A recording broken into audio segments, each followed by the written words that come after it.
A few months ago, I understood suddenly how thought was just an illusory thing, and how thought is responsible for, if not all, most of the suffering we experience.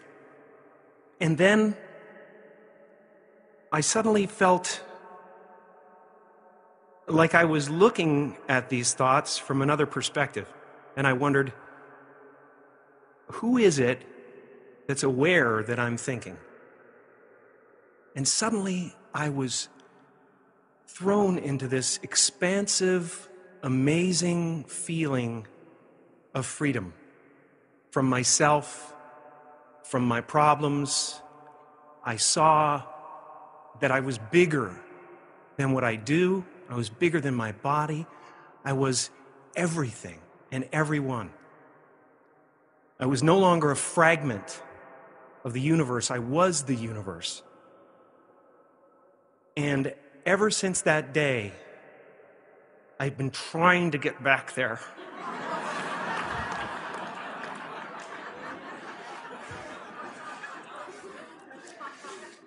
It comes and it goes.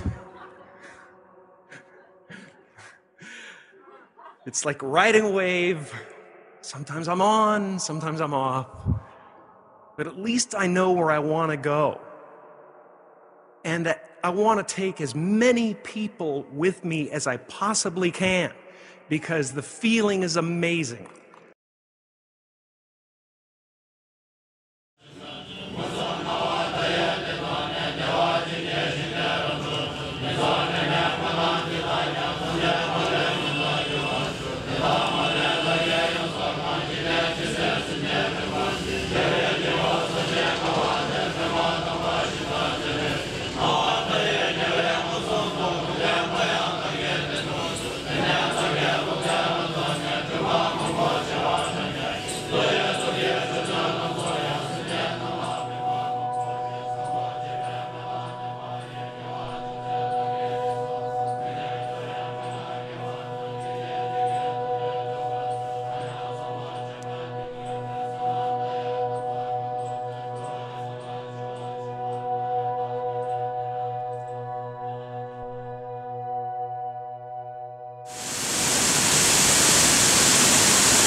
Too much greed, limitless sort of desire, also source of problem, source of suffering, individual also. If you always keep the feeling one more, until the last day, that person never satisfied, always want more.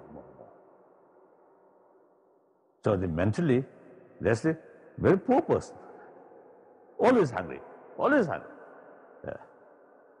There's someone who is a poor family, but that daily necessity fulfilled, then remain happily.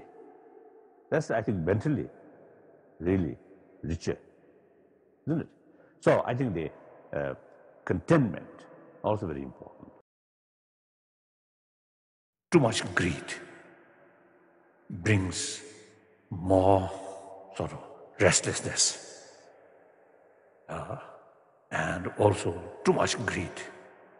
Now today, even ecological problem or global economic crisis, here also extreme greed makes some certain contribution for this crisis.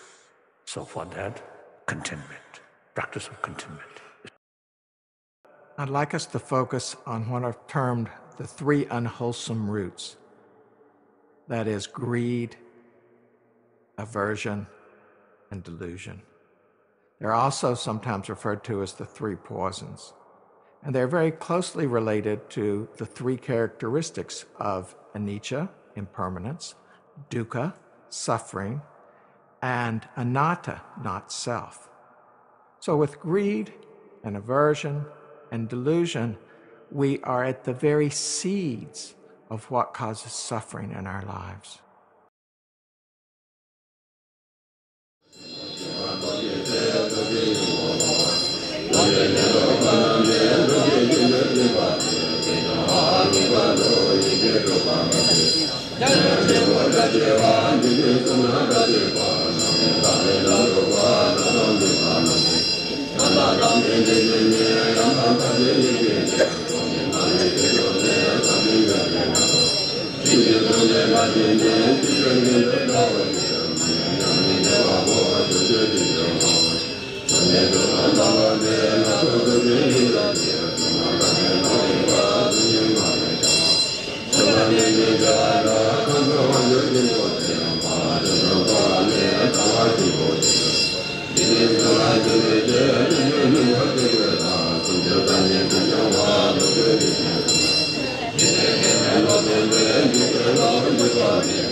With aversion is when we do not want something. If we see it coming towards us, we want to avoid it. If it's already experienced, we want to relieve ourselves of this experience as soon as possible. So with aversion, when the motivation, again, is this idea that if we just didn't have this happening to us, if we didn't have to worry about this, oh, then things would be so great, I'd be so happy, I just know I would be. So we can be very deluded in terms of what's happening in the moment. We can be very deluded about believing a story that we're telling ourselves. Many, many different examples of delusion that happen to us. When we idealize what is pleasant, then we fall into an attachment to getting it. If we already have it, we want to have more of it, or we want to keep it around. We cling to it. We become identified with it. It's referred to as taking birth. So we take birth in our wanting, and then we suffer inevitably. How do you let go of attachment to things? Don't even try. It's impossible. Attachment to things drops away by itself when you no longer seek to find yourself in them. In the meantime, just be aware of your attachment to things. Sometimes you may not know that you're attached to something, which is to say identified, until you lose it or there's a threat of loss. If you then become upset, anxious, and so on, it means you're attached. The need for more, which we could also call wanting. No ego can last for long without the need for more. Therefore, wanting keeps the ego alive much more than having. The ego wants to want more than it wants to have. And so the shallow satisfaction of having is always replaced by more wanting. This is the psychological need for more, that is to say, more things to identify with. It is an addictive need, not an authentic one.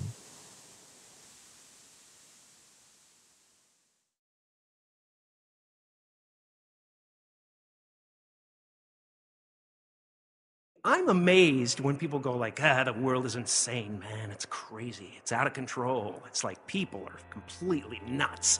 Like that. Seriously, we live on a planet where we're very crammed together, and I think we do really well. It's just that when we watch the news and when we watch entertainment, it's about people's conflicts tied together in the most exciting possible way. And you imagine that the world is this explosive, horrifying place, and the news is all this negativity condensed, and it really is not representative of what the world is or what the world wants.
can be in the world and use the things of the world, but you should not be attached to those things, that's all. It's just using them as tools. Also the ego and the senses. The ego is the cement that holds the 5 elements in the whole creation together. Without ego, cosmic ego, there would be no creation at all. All of these things are tools for the soul to come into this world and experience the things of the world and find fulfillment and completion. And we should see them as tools. Emotions also. If we don't attach to it, we can use it just as a tool.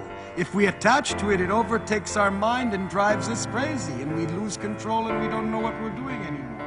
It's all how you look at it. That's the tricky thing, but that's the secret.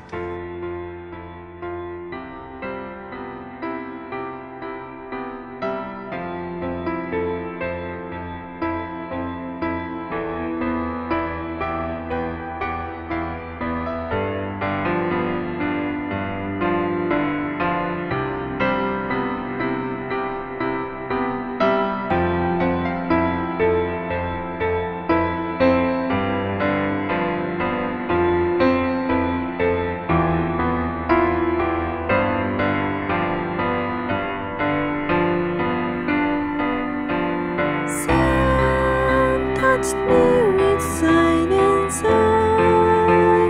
felt him closely.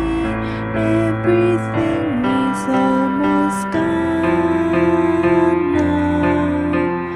Cry not too much for me, not too much forth. Everything is made with sunlight. Hold on to light, because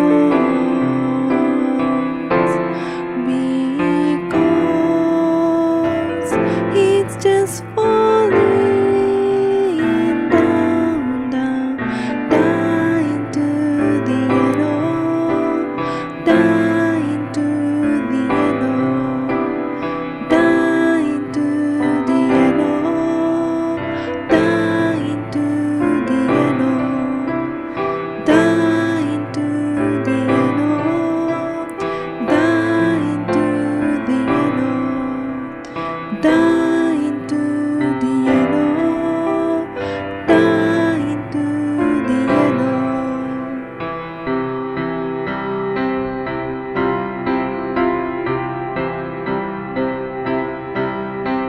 You are something the whole universe is doing, in the same way that a wave is something that the whole ocean is doing.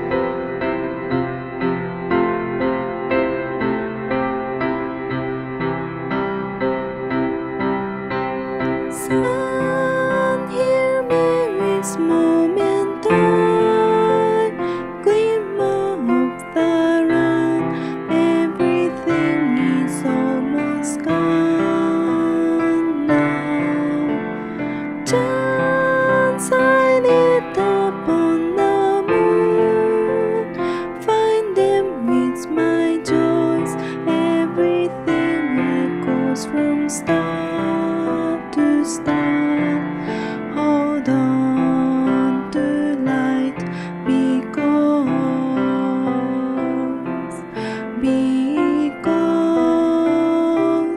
it's just falling down, down, down into the yellow, down into the yellow, down into the yellow, down into the yellow, down into the yellow, down into the yellow, down into the yellow, down into the yellow.